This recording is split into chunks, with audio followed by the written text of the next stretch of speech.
BMP-2M, a Cold War vehicle in a 21st century war. The story of the BMP-2M does not begin in the modern era. It begins decades earlier, in a world divided by ideology, nuclear fear, and the expectation that the next great war would be fast, mechanized, and devastating. For the Soviet Union, survival on such a battlefield depended on one core belief.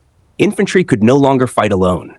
They had to move with tanks, fight under armor, and deliver firepower while advancing at speed. This belief shaped an entire generation of military vehicles. Among them was the BMP, the infantry fighting vehicle that was meant to carry soldiers directly into battle rather than simply transport them to the edge of it. The BMP was not designed as a compromise between protection and mobility. It was designed as a bold statement of doctrine. Infantry would ride forward under armor, fire from within the vehicle, and dismount only when necessary, already deep inside contested territory. The earliest versions of the BMP reflected both ambition and limitation. The BMP-1 introduced a new concept, but combat soon revealed its weaknesses. Its main gun lacked flexibility, its visibility was poor, and its ability to fight in complex terrain was limited.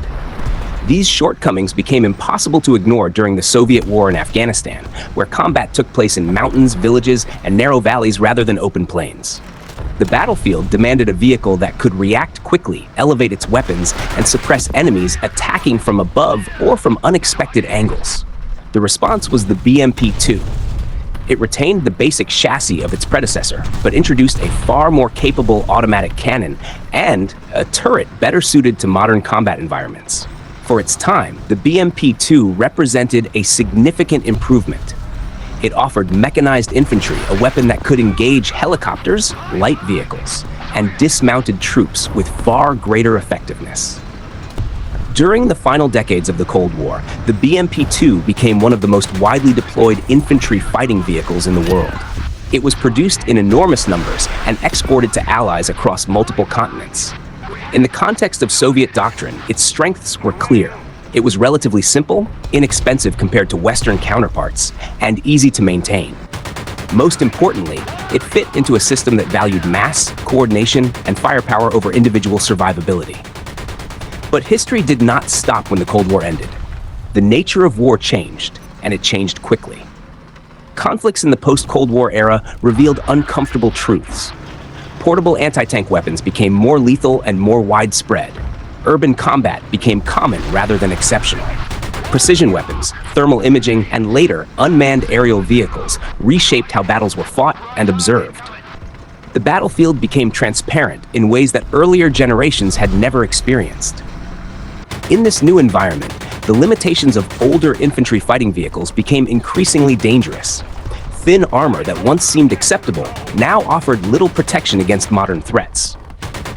Vehicles designed to fight as part of massive armored formations were suddenly operating in fragmented, highly lethal environments where detection often meant destruction. The wars in Chechnya were a turning point. In dense urban terrain, BMP-2 vehicles suffered heavy losses. They were attacked from basements, rooftops, and narrow streets. Enemy fighters exploited blind spots and used portable weapons to devastating effect. The vehicle's armor could not protect it from modern anti-tank rockets, and its sensors were insufficient for detecting threats before contact. These experiences exposed a hard reality. The BMP-2 was no longer suited to the battlefield it faced. Yet replacing it entirely was not realistic. Thousands of vehicles remained in service or storage. Designing and producing an entirely new generation of infantry fighting vehicles would require enormous time, money, and industrial capacity. This dilemma shaped the future of the platform. Rather than abandon the BMP-2, Russia chose to adapt it. The BMP-2M was born not from optimism, but from necessity. It was never intended to be revolutionary. It was a modernization program designed to extend the service life of an aging vehicle while acknowledging that some of its flaws could never be fully corrected. At the center of this modernization was a focus on firepower and awareness rather than protection. The logic was simple. If the vehicle could see farther, strike sooner, and engage from longer distances, it might survive despite its vulnerabilities. The most visible change was the introduction of the Berezhak combat module. While the BMP-2M retained the familiar automatic cannon that had defined the earlier vehicle, the new turret fundamentally changed how the vehicle fought. It added modern optics, improved fire control, and most importantly, a powerful anti-tank missile capability. With the integration of advanced guided missiles, the BMP-2M gained the ability to engage heavily armored targets at ranges far beyond those of earlier systems. This did not turn the vehicle into a tank. It remained lightly armored and vulnerable, but it could now contribute meaningfully to anti-armor operations, particularly from concealed positions or in support of defensive formations. Equally significant was the improvement in sensors. Modern thermal imaging allowed crews to detect heat signatures in darkness, smoke, or adverse weather. This capability addressed one of the most dangerous weaknesses of earlier BMP variants. On a modern battlefield, being blind at night is often a death sentence. With improved optics, the BMP-2M could operate continuously rather than being confined to daylight. Additional weapon systems enhanced its ability to support infantry. Automatic grenade launchers provided suppressive fire against enemy troops in cover, trenches, or urban structures. The vehicle became not just a transport, but a mobile fire support platform capable of influencing the fight beyond the immediate vicinity of its dismounted soldiers. Despite these improvements, the BMP-2M remained constrained by its original design. Its armor was still thin. It offered little protection against top-attack weapons, loitering munitions, or heavy anti-tank missiles. Internal space remained cramped, and troop survivability in the event of a penetration was limited. These realities shaped how the vehicle was intended to be used. The BMP-2M was not designed to lead assaults into heavily defended positions. It was meant to operate with caution, using terrain, distance, and coordination to offset its weaknesses. Its survival depended less on armor and more on tactics. This approach aligns with broader Russian military thinking. Rather than focusing on maximizing the survivability of individual vehicles, emphasis is placed on combined arms, massed firepower, and operational depth. Losses are accepted as part of high-intensity conflict, provided objectives are achieved. The BMP-2M reflects this philosophy clearly. It delivers a high level of lethality for its cost, allowing it to be fielded in significant numbers. It is not intended to outperform the most advanced Western infantry fighting vehicles on a one-to-one basis. Instead, it is intended to remain dangerous, relevant, and available. Modern conflicts have tested these assumptions. In Syria, BMP-2M vehicles were used primarily in infantry support roles. Improved optics and long-range missiles proved effective against fortified positions and light armored vehicles. Crews benefited from the ability to engage targets from greater distances, reducing exposure to close-range threats. At the same time, the vehicle's vulnerability remained evident when faced with modern anti-tank weapons. The war in Ukraine pushed these dynamics even further. The battlefield there is saturated with drones, sensors, and precision fire. Vehicles are often detected within minutes of movement. Survival depends on dispersion, concealment, and speed rather than armor alone. In this environment, the BMP-2M's upgrades provide clear advantages. Thermal imaging and improved fire control allow crews to detect threats earlier. Long-range missiles enable engagement without closing distance unnecessarily. However, the vehicle's fundamental weaknesses remain unforgiving. When detected and targeted by modern weapons, it is unlikely to survive.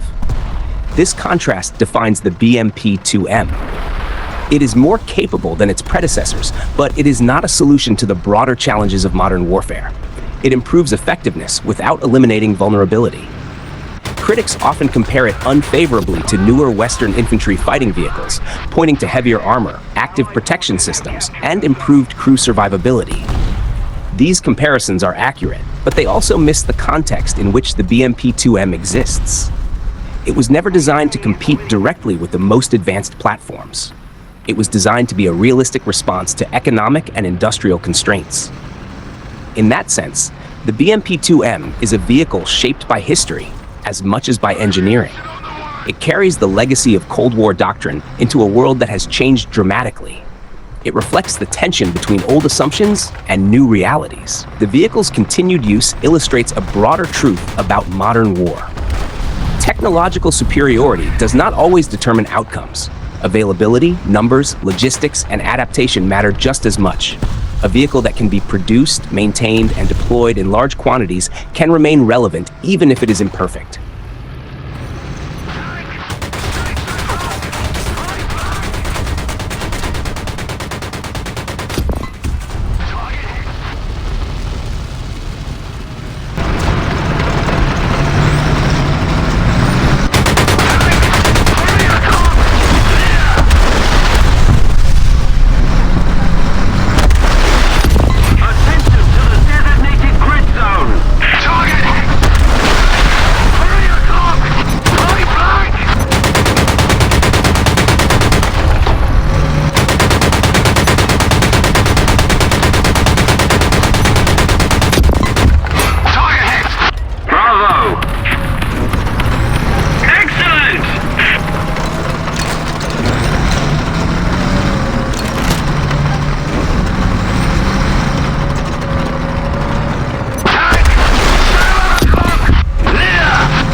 Just keep it up, and victory will be ours.